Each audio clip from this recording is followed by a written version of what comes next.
The New Year's resolutions list usually pretty close to the top. Lose weight. Now, you might be tempted to go with a fad diet, but those come and go. Nutritionists have a better idea. Baby steps to jumpstart your weight loss journey. Plus, you don't need special food or fancy apps, and almost anyone can start right now.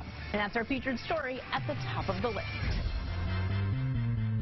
The obesity epidemic has shown that most diets simply don't work. They're either too complicated or too extreme. Maybe it's time for a simpler approach to managing our weight.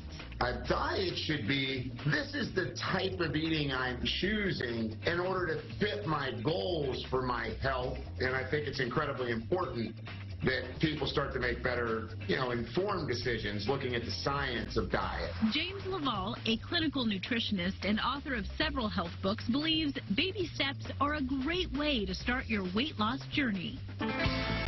One proven approach is to start simple by setting 1 or 2 rules and sticking to them. This is backed by Stanford University research. It was off of Stanford's microstep studies that they did with people. Stanford was huge on looking at how do we change behavior in people. Something as easy as swapping potato chips for fruit can have a lasting impact on our health. It really is that microstep process of 1 leads to 2, 2 leads to 5 changes, 5 changes lead to lifestyle changes, and now we start to become healthy on a day in and day out basis. James says by keeping it simple, there is less room for failure, and within 6 to 8 weeks, a healthy habit can be formed.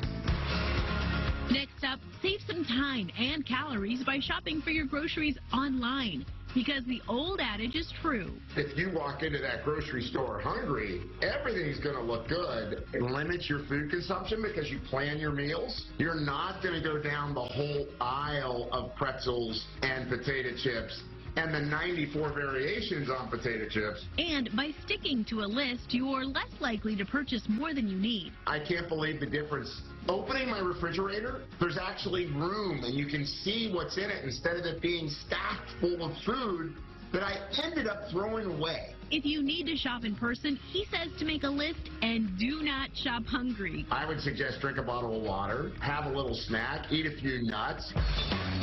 We'll wrap up with a good night's sleep. Not getting enough causes our bodies to produce cortisol, putting our brains into fight or flight mode. When you're stuck in fight or flight, you're releasing more stress hormones. That's going to contribute to that craving pattern. This is backed up by research at both Cal Berkeley and the National Institute of Health.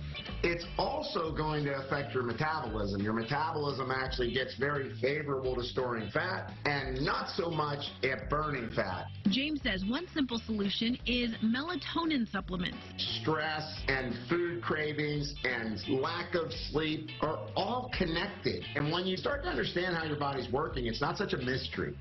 Taking baby steps to a healthier diet is at the top of the list.